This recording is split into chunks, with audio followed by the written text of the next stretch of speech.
এই বছরে আমি নতুন সবজি রান্না করলাম। হ্যালো গাইজ, আসসালামু আলাইকুম। আপনারা কেমন আছেন? আশা করি সবাই ভালো আছেন।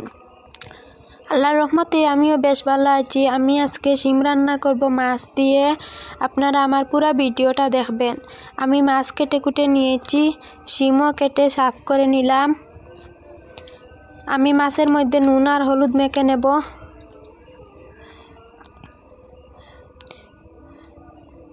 ভিডিওটা যদি আপনাদের ভালো লাগে থাকে তাহলে চ্যানেলটা সাবস্ক্রাইব করে আমার পাশে থাকবেন। আমি চুলা জ্বালিয়ে কড়াই বসিয়ে দিলাম। কড়াই গরম হয়ে গেলে দিয়ে দিলাম তেল।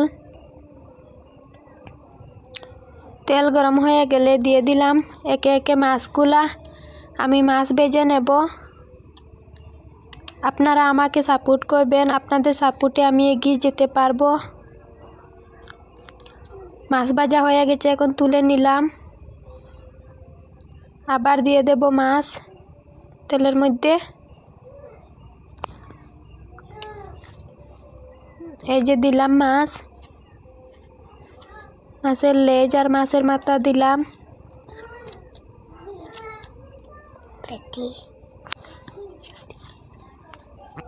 এগুলা ভাজা হয়ে গেছে, এখন তুলে নেব।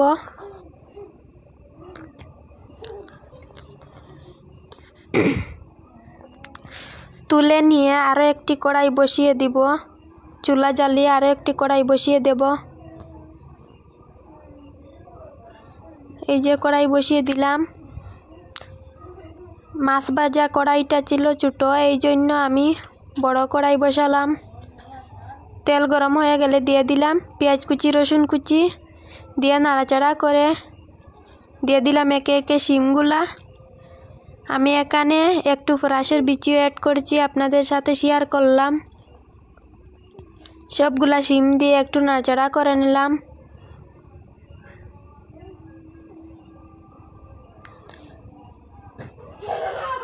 পরিমাণ মতো লবণ দিলাম, স্বাদ মতো মরিচের গুঁড়া, হলদি গুঁড়া আর ধনিয়া গুঁড়া দিলাম। দিয়ে আবার নাড়াচাড়া করে নিচ্ছি। আপনারা অনেকে খেয়ে নিয়েছ, আমি প্রথম শিম রান্না করলাম, খাবো।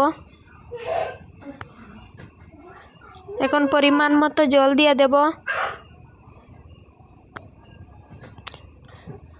পরিমাণ মতো জল দিয়ে ঢাকন দিয়ে দেব। এই যে ঢাকন দিয়ে দিলাম। ঢাকন সরিয়ে দেখছি আমার সবজিটা পুরা সিদ্ধ হয়ে গেছে। এখন উপর থেকে মাছগুলা দিয়ে দেব। একে একে সবগুলা মাছ দিলাম।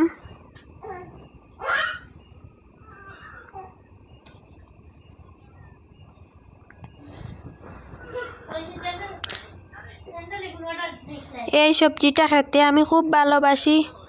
ঢাকন দিয়ে কিছুক্ষণ জাল করে নেব। এই যে জাল করে নিয়েছি, হয়ে গেছে আমার এই রেসিপিটা। আপনাদের ভালো লাগলে চ্যানেলটা সাবস্ক্রাইব করে আমার পাশে থাকবেন।